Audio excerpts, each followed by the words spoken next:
சிவாஜி அவர்கள் இப்படி பொதுவெளியில் அழுதது பீம்சிங் அவர்களுக்கு தெரிஞ்சிருந்தது. அதனால தான் கேரளாவை சேர்ந்த கொட்டாரக்கரா இந்த மாதிரி ஒரு கதையை சொன்ன உடனே சிவாஜியுடைய ஞாபகம் வந்து சிவாஜி கிட்ட போய் சொல்றாரு. கொட்டாரக்கரா கதை சொல்ல ஆரம்பிச்சா கதை கேட்குறவங்க சிரிப்பாங்க, அழுவாங்க, பயப்படுவாங்க. சில சமயத்தில் உடம்பு கூட சரியில்லாமல் வந்துடும். அவ்வளவு உணர்ச்சி பூர்வமாக கதையை சொல்றவர் தான் அவர். அவரையும் சிவாஜி கணேசனையும் பீம்சிங் அவர்கள் சந்திக்க வைக்கிறாரு. சிவாஜிக்கு கதை பிடிச்சதுனால இப்படி ஒரு படம் உருவாகுது.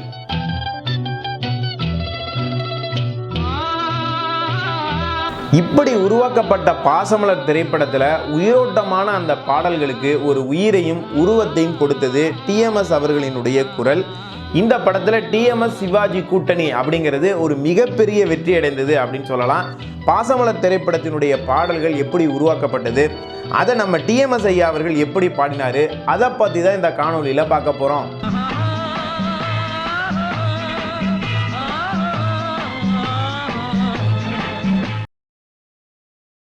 பாசமலர் திரைப்படத்தில் சிவாஜி டிஎம்எஸ் கூட்டணி எப்படி அந்த அளவுக்கு வெற்றி அடைந்தது அப்படிங்கிறத பார்க்குறதுக்கு முன்னாடி இந்த பாசமலர் அப்படிங்கிற படம் உருவானதற்கு பின்னால் ஒரு சுவாரஸ்யமான பின்னணி இருந்தது. அதை வந்து பார்க்கலாம். 1954 வருஷம் கண்கள் அப்படிங்கிற ஒரு படத்துடைய ஷூட்டிங்கில் சிவாஜி நடிச்சுக்கிட்டு இருக்கிறாரு. அப்போ காட்சி என்ன அப்படின்னா, தங்கச்சிக்கிட்ட இருந்து ஒரு லெட்டர் வருது. அதை உருக்கமாக கதாநாயகன் படிக்க வேண்டிய ஒரு இடம். சிவாஜி படிக்கும் போதே அழ ஆரம்பிக்கிறாரு. சரி, நடிப்புக்கு தான் அழுகிறாருன்னு பார்த்தா உண்மையிலேயே சிவாஜி அழ ஆரம்பிச்சார். அவரை சமாதானப்படுத்துறதுக்குள்ளே அன்றைக்கி அங்கே வந்திருந்தவங்களுக்கு எல்லாருக்கும் போதும்னு ஆயிடுது. என்னன்னு கேட்கும்போது தன்னுடைய தங்கச்சியுடைய ஞாபகம் வந்ததாக சிவாஜி சொல்லி, அது அன்னைக்கு திரைப்படத்துறையில் இருந்தவங்களுக்கெல்லாம் அந்த சம்பவம் ஒரு ஆழமாக மனசில் பதிஞ்சிருந்தது. அதாவது சிவாஜி அவர்களுக்கு தங்கச்சி மேலே பாசம், தங்கச்சி சென்டிமெண்ட் எவ்வளோ இருக்குது அப்படின்னு சொல்லி. அப்போ உதவி இயக்குனராக இருந்த பீம்சிங் அவர்களுக்கும் இந்த சம்பவம் தெரிஞ்சிருந்தது. வாய்ப்பு கிடைத்தால் சிவாஜி அவர்களை வச்சு ஒரு அண்ணன் தங்கச்சி படம் எடுக்கணும் அப்படின்னு ஒரு மனசுக்குள்ளே நினச்சிக்கிட்டு இருக்கிறார். இப்படி சிவாஜி அவர்கள் வந்து தங்கச்சி சென்டிமெண்ட்டில் அழுதாரா, மற்ற எல்லாரையும் தன்னுடைய கதையை கேட்கும் போதே அழ வைக்கக்கூடிய ஒரு கதாபாத்திரம் ஒருத்தர் வந்தார். அவர் யாருன்னா கேபி கொட்டாரக்கரா அப்படிங்கிற ஒருத்தர். இவர் கேரளாவை சேர்ந்த ஒரு கதாசிரியர். அங்கே ஒரு சில சினிமாக்கள்லாம் வேலை பார்த்துட்டு தமிழ் சினிமாவில் அப்போ வந்து கதைகள்லாம் சொல்லிக்கிட்டு இருந்தார். இவருடைய சிறப்பம்சம் என்ன அப்படின்னா, கதையை பயங்கர தத்ரூபமாக வந்து சொல்லுவார். அவர் கதை சொல்கிறத கேட்குறதுக்கே அப்போ வந்து நிறைய ரசிகர்கள் இருந்தாங்க சினிமா துறையில். அந்த அளவுக்கு வந்து பயங்கரமாக வந்து கதை சொல்லுவாராம்.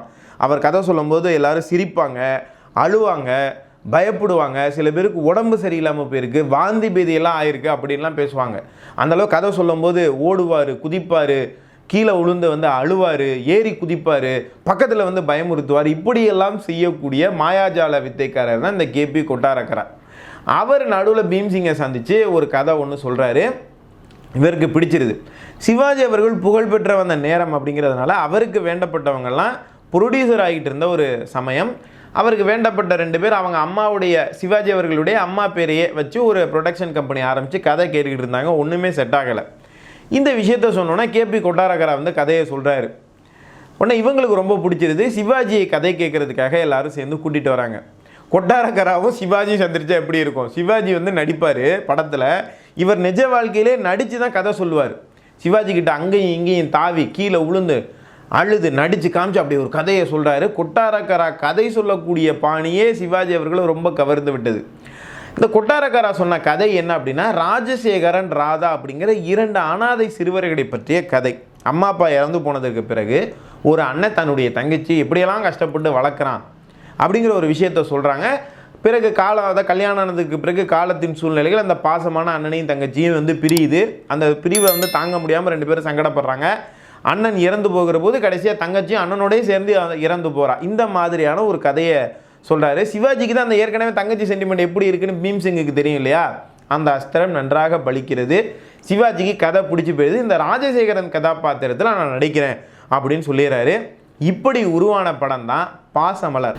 இந்த படத்தில் சிவாஜி அவர்களுக்கு குரல் கொடுக்க போவது யார் அப்படிங்கிற மாதிரியான டிஸ்கஷன் அப்படிங்கிறது ஓடிக்கிட்டே இருந்தது.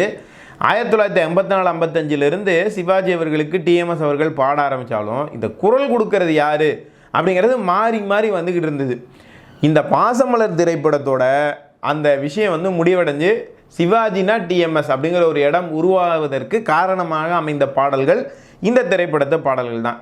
அனைவருடைய தேர்வாகவும் டிஎம்எஸ் இருந்தது. முதல் பாடல் ஒரு ஜனரஞ்சகமான பாடலாக அமைந்தது. எங்களுக்கும் காலம் வரும், காலம் வந்தால் வாழ்வு வரும், வாழ்வு வந்தால் அனைவரையும் வாழ வைப்போமே, ஒரு ஜனரஞ்சகமான பாடலாக அமைந்தது. இந்த இரண்டாவது பாடல் ரொம்ப முக்கியமான பாடல். என்னன்னா இது வந்து ஒரு கனவு பாட்டு, ட்ரீம் சாங். இப்படியான பாட்டு யாருக்கு வரும்னா ஒரு காதலன் காதலிக்கு இடையே வைப்பாங்க, இல்லைனா கணவன் மனைவிக்கு இடையே வந்து வைப்பாங்க. ஆங்கிலத்தில் சொல்லணும்னா ஒரு ட்ரீம் சாங், டூயட் சாங்னு சொல்லுவாங்களே. ஆனால் அண்ணன் தங்கச்சிக்கு இடையே வரக்கூடிய ஒரு கனவு பாடல். தங்கச்சி தூங்குறா, அதில் அண்ணன் வந்து ஒரு தேவதூதன் மாதிரி வந்து தனக்கு வாழ்நாளில் எந்த கஷ்டமும் வராமல் பார்த்துப்பாங்கிற ஒரு நம்பிக்கையை கொடுப்பது போன்ற ஒரு பாடல்.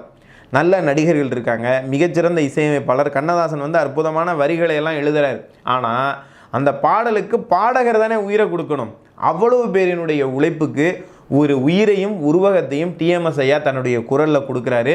இந்த பாடல் வெளிவந்து மிகப்பெரிய வெற்றி அடைகிறது. அந்த பாடல் தான் மலர்களை போல் தங்கை உறங்குகிறாள், அண்ணன் வாழ வைப்பான் என்றே அமைதி கொண்டாள் அப்படிங்கிற அற்புதமான பாடல். மலர்களை போல் தங்கை உறங்குகிறாள், அண்ணன் வாழ வைப்பான் என்று அமைதி கொண்டாள். இதற்கடுத்து அடுத்த பாடலை உருவாக்குறாங்க. இது படத்தில் ஒரு உயிரோட்டமான ஒரு பாடல். அண்ணனும் தங்கச்சியும் பிரிஞ்சிடுறாங்க. ரெண்டு பேரும் அந்த பிரிவு துயர் தாங்காமல் தங்களுடைய குழந்தைகளை வச்சுக்கிட்டு வெவ்வேறு இடத்துல இருந்து பாடுறாங்க. ரெண்டு பேரையும் இணைக்கிற மாதிரியான ஒரு பாடல். இதை வந்து ஒரு தாலாட்டு பாடல் மாதிரி எழுதணும் அப்படிங்கிறத வந்து சொல்லிடுறாங்க. இந்த பாடல் கவிஞர் கண்ணதாசன் எழுதுகிறாரு. அப்போ வந்து சிவாஜியும் கண்ணதாசனும் பிரிந்திருந்த ஒரு காலம். இவங்க ரெண்டு பேரையும் மீண்டும் இணைத்து வைத்த பாடல் இது அப்படின்னு சொல்லுவாங்க. இதை பற்றி தனியாக ஒரு காணொலி போட்டிருக்கேன். அது கவிஞர் கண்ணதாசனுடைய பார்வையிலிருந்து இந்த பாடலை பார்க்கக்கூடிய ஒரு செய்தி. வாய்ப்பு இருந்து நம்மளோட சேனலில் இருக்குது, அதை நீங்கள் வந்து போய் பாருங்கள். இப்போ இந்த தாலாட்டு பாடலுக்கான மெட்டு எப்படி உருவாக்கணும், ரொம்ப சுகமாக இருக்கணும்னு முடிவு பண்ணுறாங்களே. டிஎம்எஸ் யோசிக்கிறாரு, எம்எஸ் விஸ்வநாதன் அவர்கள் யோசிக்கிறாரு எப்படி இதை உருவாக்கலான்னு சொல்லி. எம்எஸ் விஸ்வநாதன் அவர்கள் கேரளாவை சேர்ந்தவர் தானே. அங்கே குருவாயூர் கோயிலில் பள்ளி எழுச்சி பாடலாக சோபன பாடல் அப்படின்னு சொல்லி ஒரு பாட்டு ஒன்று இருக்கும். இவர் சிறு வயதில் போகும்போது கேட்டிருப்பார். அது அவ்வளவு மென்மையாக இருக்குமா அந்த அதிகாலை பொழுதில் கேட்கறதுக்கு. அந்த ராகத்தை கொண்டு வந்து எம்எஸ் விஸ்வநாதன் அவர்கள் இந்த பாடலுக்கு பயன்படுத்தியிருப்பார். பாடல் ரொம்ப சிறப்பாக உருவாயிடுச்சு. இந்த பாடலை யாரை வச்சு பாட வைக்கிறது, வேறு யாராவது ஒருத்தர் பாடியிருந்தார் அப்படின்னா இந்த பாடலும் ஒரு சாதாரணமான பாடலாக இருந்திருக்கும். ஆனால் டிஎம்எஸ் அவர்கள் ரொம்ப அற்புதமாக இந்த பாடலை பாடியிருப்பார். அத்தை மகளை மனம் கொண்டு இளமை வழிகண்டு வாழ பிறந்தாயடான்னு பாடும்போது ஒரு பக்கம் உருக்கமாக இருக்கும். ஆனால் இது டிஎம்எஸ் பாடுறாரா, சிவாஜி உண்மையிலே பாடுறாரா அப்படிங்கிற போன்ற ஒரு தோற்ற மயக்கத்தை கொடுக்கக்கூடிய ஒரு பாடல். அந்த பாடல் தான் மலர்ந்தும் மலராத பாதி மலர் போல வளரும் விழிவண்ணமே அப்படிங்கிற அற்புதமான டிஎம்எஸ் அவர்களுடைய பாடல். மலர்ந்து மலராத பாதி மலர் போல வளரும் விழிவண்ணமே. தமிழ் சினிமாவில் சிவாஜிக்கும் எம்ஜிஆருக்கும் பாடல்களினுடைய வெற்றியும் படத்தினுடைய வெற்றியில் மிகப்பெரிய தாக்கத்தை ஏற்படுத்தி கொண்டிருந்த ஒரு சாதகமான காலம் இது. இதில் சிவாஜி ஒரு படத்தில் பாட போகிறாரு, பாட்டு பாட போகிறாரு, வாயசைக்க போகிறாரு அப்படின்னா இதை யாரை வச்சு பாட வைக்கிறது, அவரா இவரா அப்படிங்கிற ஒரு கேள்விக்குறி இருந்துக்கிட்டே இருந்தது. 1954-55 டிஎம்எஸ் பாடிக்கிட்டு இருந்தாலும் மாறி மாறி வந்துக்கிட்டு இருந்தது. ஆனால் பாசமலர் திரைப்படத்தினுடைய வெற்றியும் இதில் வந்த பாடல்களை டிஎம்எஸ் அவர்கள் பாடிய விதமும் அதனுடைய தாக்கமும் என்ன ஆச்சுன்னா, சிவாஜிக்கு பாடணும் அப்படின்னு சொன்னால் அதற்கு டிஎம் சௌந்தரராஜன் தான் ஒரே நபர், மிகச்சரியான பொருத்தமான நபர் அப்படிங்கிற ஒரு விஷயத்தை இந்த பாடல்கள் வந்து கொண்டு வந்தது. இன்றைக்கி டிஎம்எஸ் சிவாஜி கூட்டணியில் ரசிகர்கள் எவ்வளவோ படங்களை பாடல்களை கொண்டாடுவாங்க. ஆனால் அது எல்லாத்துலேயும் உச்சமானது பாசமலர் திரைப்படத்தினுடைய பாடல்கள் தான் அப்படின்னு சொன்னால் அது மிகையாகாது. 1980களினுடைய பிற்பகுதியில் பார்த்தீங்கன்னா டிஎம்எஸ் அவர்கள் மார்க்கெட் வந்து முற்றிலுமாக உடைந்து அவர் வாய்ப்பு இல்லாமல் சிரமப்பட்டு கொண்டு இருந்த காலத்திலும் மேடை கச்சேரிகளில் அவர் தொடர்ந்து பாடிக்கொண்டிருந்தார். அந்த காலகட்டத்திலும் ரசிகர்கள் டிஎம்எஸ் சிவாஜியினுடைய பழைய பாடல்களை வந்து பாட சொல்லிக்கிட்டே இருந்தாங்க. அது ரொம்ப வெற்றிகரமாக நடந்துக்கிட்டு இருந்தது. அதில் பெரும்பாலும் இடம்பெற்ற பாடல் அப்படிங்கிறது இந்த பாசமலர் திரைப்படத்தினுடைய பாடல்கள் அப்படிங்கிறது ஒரு குறிப்பிடத்தகுந்த செய்தி.